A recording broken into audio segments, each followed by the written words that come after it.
Okay, so we're always hearing about, ways to look younger, right? Right. Creams and potions and treatments, the whole nine yards. Right. But what if I told you there's this, like, hidden threat to aging well, and it has way less to do with wrinkles and a lot more to do with your body's ability to, stay strong and active? Yeah. So that's what we're diving into today. Okay. Sarcopenia. Have you heard of this? Yeah, a little bit. I know it has something to do with muscle loss as you age. Exactly. And that's kind of what makes it so sneaky, so Silent. silent. Exactly. That's Like a thief in the night, right?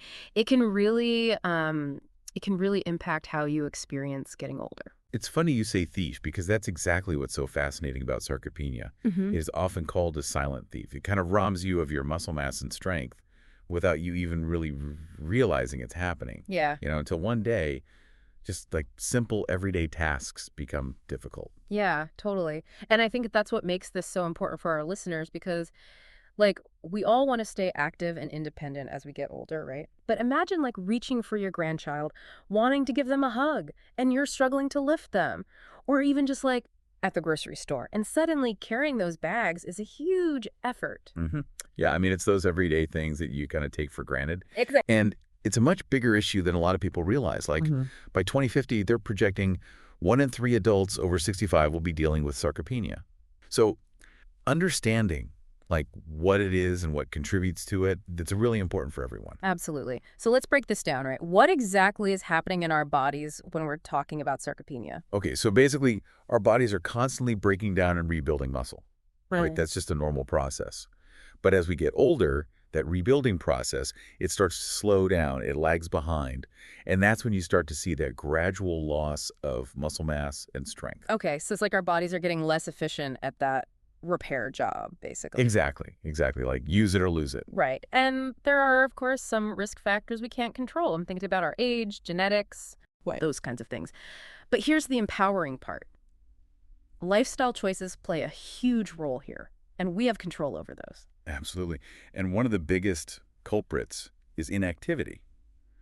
When we don't challenge our muscles, when we don't use them, they literally start to shrink. Oh, wow. I didn't realize it was so direct. It's true. Okay, that's exercise or a lack thereof. But then there's also the food we eat, right? Oh, for sure. I was reading that a diet that's lacking in protein can actually make sarcopenia worse. It's true. Our bodies, they need a steady supply of protein to build and repair that muscle tissue. Yeah. And without it, well, you're not giving your body the building blocks it needs. And that rebuilding process we talked about just gets, well, even more sluggish. It's like anything else. You need the right fuel. Okay, so we've talked about how sarcopenia can be this sort of like silent thing that sneaks up on you. But are there warning signs? Like, how can we catch this before it gets too late? So it can be subtle, but there are definitely some red flags to watch out for. Like, are you feeling weaker than usual? Or getting tired more easily? What about your balance? Yeah. Noticing any changes there? Or maybe your movements have slowed down a little bit? Yeah. Those can all be signs. Okay, so those are all really good things to watch out for, not just in ourselves, but also, like you were saying, with our parents, maybe our grandparents, right? Exactly. People we love who are getting older. For sure.